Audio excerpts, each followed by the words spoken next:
This webinar is entitled Active Maps for Esri users. Because when we speak to people about our product Active Maps, one of the first pushbacks that we often get is that we've got a GIS department and they're using Esri. Now, Active Maps isn't here to replace Esri or any of the other great GIS products such as QGIS, things like that.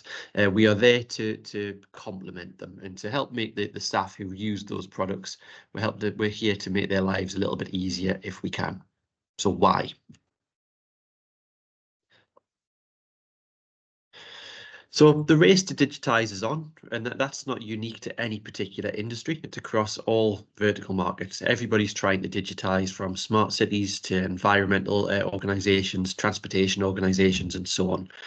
And they're doing so for lots of different reasons, but typically it comes down to the same 5 themes, really, doesn't it? Productivity, ESG strategy, sustainability, compliance, and health and safety. Everybody is in the business now of generating data, and they need to share that data once it's been created and hopefully use it in a way that makes sense to the organization. Data should be informing decisions these days. It sounds ever so easy, but as we all know, it's not. We create project teams to help solve our digitization problems. We've got internal stakeholders and we've got external stakeholders. And if we look on the left-hand side of the screen, the graphic here, the people who we're talking about this morning, they typically got a GIS team. They're working with functional teams internally using an ERP system. They've probably got project managers in their business somewhere, maybe as consultants, but they're trying to run individual projects for organizations. They're dealing with local authority and local government for things like planning, environmental projects. They've typically got public stakeholders, so you might have neighbours, you might have customers, whatever it happens to be, and of course suppliers. And all of those teams are working independently, creating data and storing it in their own data silos. So lots of people these days means lots of different locations, lots of time zones and lots of languages, different kind of specialist software and hardware tools for their specialist jobs. And as I say, creating lots of data. So how do we share the relevant data with the right project team members in the way that they can access, consume and use? Specialist tools is obviously the answer to that. Now, specialist tools are great for specialist jobs. They aren't usually great for sharing parts of the data with project stakeholders because nobody needs everything. They need the bits that's relevant to them. And these specialist tools are often too sophisticated or expensive to give to every project team member. Even if they had the tools, they might not know what to do with them. The result of that is silos of data telling part of the story, probably to the wrong part of the team. And what we need to achieve is one view of all the relevant data that the project team need to see. And whatever tool you want, whatever tool you decide to use, it needs to work with those specialist tools across the project teams as well. It needs to be capable of taking relevant data sets in real time and combining them together and presented back in a way that project stakeholders can understand. Again, what we need to achieve is to be able to tell the right story to the right people at the right time. So when we look at there, the GIS team, functional teams, project managers, consultants, local authority and government, public and suppliers, get them out of those silos. What we need is something to sit in the middle that brings them all together. And that's where Active Maps, we believe, comes in. Active Maps can sit there as the glue that ties all of these different departments together. So we will take your data, we'll transform that into information. That information will give you knowledge, and as a result of that knowledge, you will have more wisdom that you're able to make more informed decisions, smarter decisions within your organization. Now, what Active Maps does is it doesn't take all of the data that all of these systems hold. All it does is takes the relevant pieces of information for the relevant user, so they are able to interact with the data themselves. So typically, all of the tying together of this data tends to sit on the GIS team because everything happens somewhere. You want to know about an incident that happened at a certain location, or to see meter readings from a certain location. We end up going back to the GIS team for those kind of reports and things like that. Active Maps isn't going to change the way people work. It's going to enable them to work more smartly. So we integrate all of your data sources, present your data the way that you want it to, and we share your data with those who need it. It's your data, your way. So the role of data specialists is becoming harder and harder, and a lot of that is because of the constraints on their time. They're trying to manage their day job with the ever-increasing need of both internal and external stakeholders.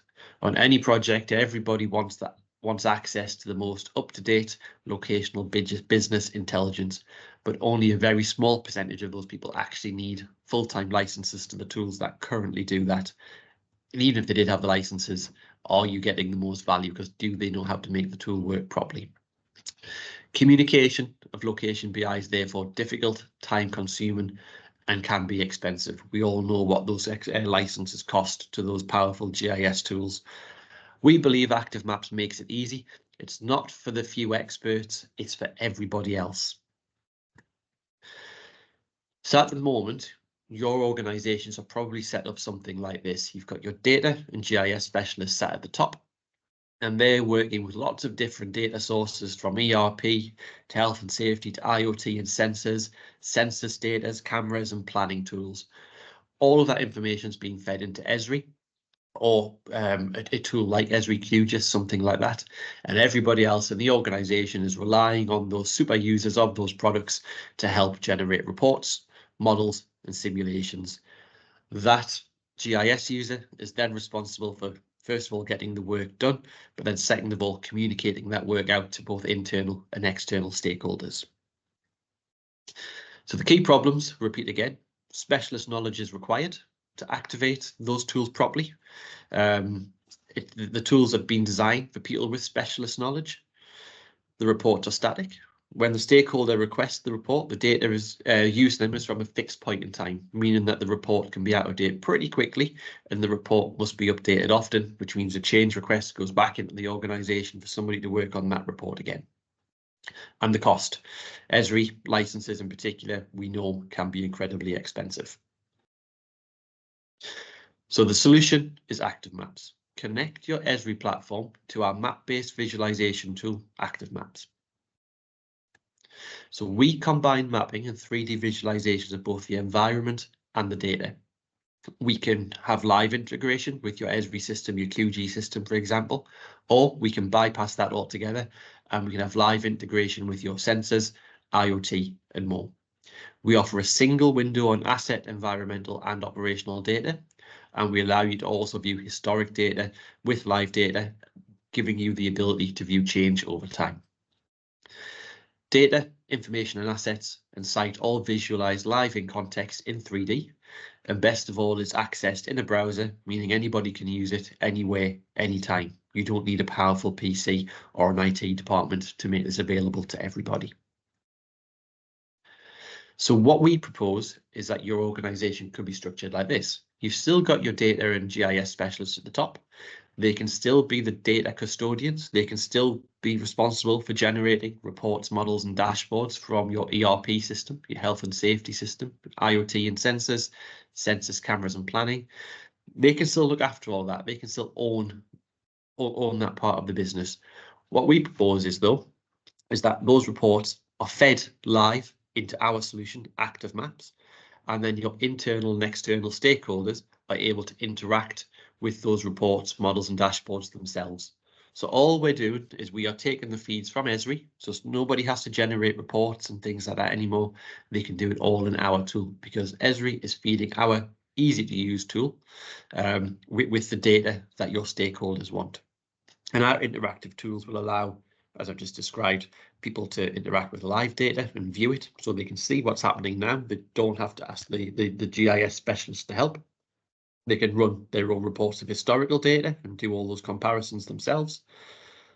The system can be set up to generate alerts. If maybe an IoT sensor goes above a certain reading or below a certain reading, our system can inform somebody by SMS or text message.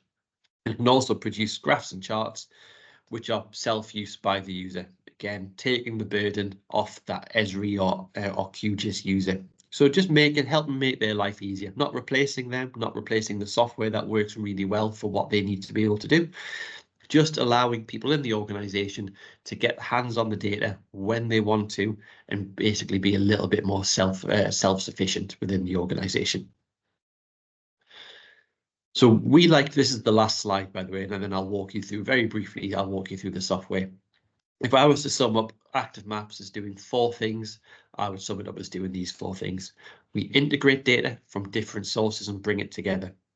We allow you to visualize that data on individual map layers. So you might not want everything on a single layer. You might want a map layer viewable by the C-suite. You might want a map layer that has data relevant to operational staff, and another map layer that's relevant to stakeholders such as residents of your local authority or neighbours of your port, whatever it happens to be. We allow you to visualize the data, whether that's live and you just want to view numbers in a table, or in more friendly formats such as 3D graphs, charts, and camera feeds. We can do that out of the box. We allow you to analyze the data, allowing the user to interact with the geospatial data themselves, as I've described, rather than relying on the GIS team. And then finally, what we find is a lot of people want to be able to communicate data, complex data, in easy to understand ways. And we believe our system allows you to do that. So by generating 3D bar charts, heat maps and things like that, we're able to show you all of that kind of stuff very, very simply. So I hope I've described what we're here to talk about today. And that isn't replacing Esri, it's not replacing QGIS. This is what I would describe as a visualization platform. We play nicely with those products, allowing other people who aren't data specialists to interact with the data your organization's generating every single day. So what we'll do is we'll have a quick walk through our platform. So what we've got here is a map of a quayside. As I say, this could be fed to us from Esri or something like that, or it could be built directly onto these map layers. So what we've got here is a number of static points. So these are actually buildings, and the buildings are color coded based on what they're used for. So one of the colors will be hotel accommodation.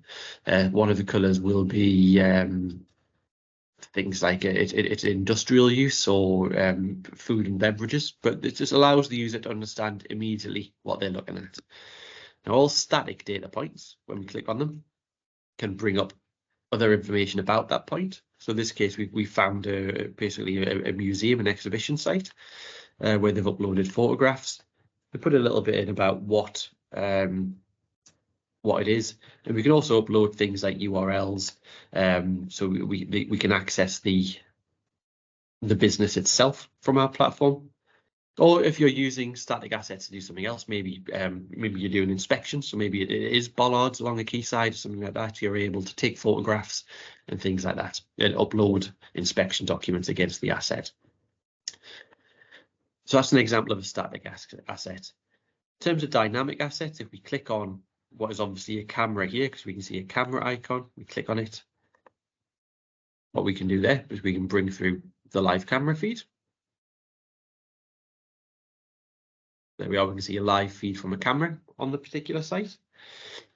Or if the cameras are capable of feeding back additional telemetry streams, maybe they're machine learning cameras, we can visualize the data that's coming back to us at the same time as well. So if I click on a different camera, I'm not going to load up the camera feed this time. Instead, I'm going to press the visualization button. And what you can see here is a purple triangle, which is obviously the field of vision of the camera. If I just move around a little bit, we can see 3 other polygons within that field of vision.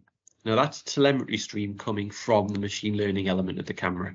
And what it's telling us is the green hexagon is telling us about how many vehicles have driven past that camera. The blue hexagon is telling us how many people walked past and which direction they went in. And orange is telling us the amount of bicycles that went past. So we're capable of bringing through the data and enabling you to visualize it. So this is a really good example of something that somebody might want to go to the GIS team with. Can you produce me a report that shows how many people went past a particular site on our estate? Our tool enables any user to come in and get that data themselves in easy to understand formats such as this 3D visualization. Another good example of this would be live data feeds from things like environmental sensors. We spoke a few moments ago about the need to generate reports, but those reports can be stuck in time, because if I ask for it today, if I ask for it at 10:30 this morning, if that report doesn't get generated for me until next week, when is that data from? Was the data taken next week? Was it taken today, and therefore is it a week old? Our system would allow somebody to come in and access that data themselves, so we can get that information live in the system, or we can look at historical trends over a period of time.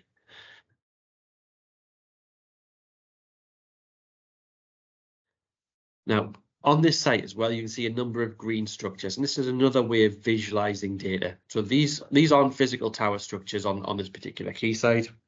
These are counts of people who walk past. So there's some technology in place that all day along this quayside pings out Bluetooth alerts, and it's looking for mobile phones, and the mobile phones ping back when they walk past.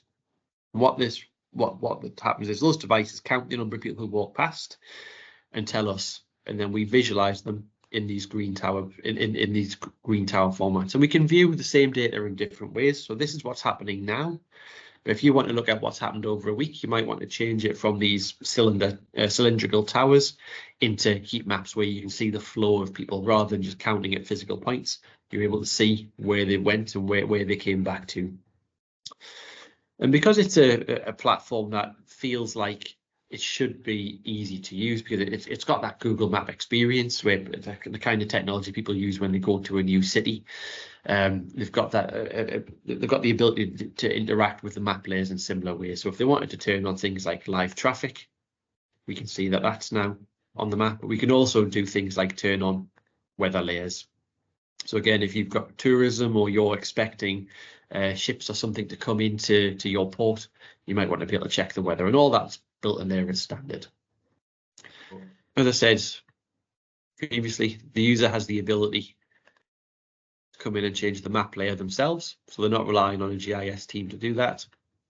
But what we've got here is a different site, and what we can do, if I just move this around a little bit, I'm going to turn off the colored polygon, so you can see that this isn't a building of tower blocks, it's just a warehouse. And when I turn polygons back on, these are the zones of the warehouse, and the warehouse management system is telling us how full these zones are. So instead of somebody having to run a report, anybody's able to come in and utilize the data in our platform, so they can see what's going on within the organization. So if you've got a boat coming in and you need to unload it, well, we know zones 4 and zone 6 are full, because we've got a 3D visualization that tells us that.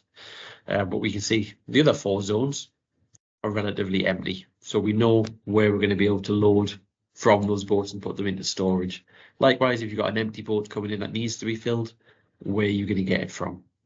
So we can see that visualized in a way that wouldn't normally be possible, because you couldn't go to the GIS team and ask to do this, because by the time they get you the data, it's going to be out of date.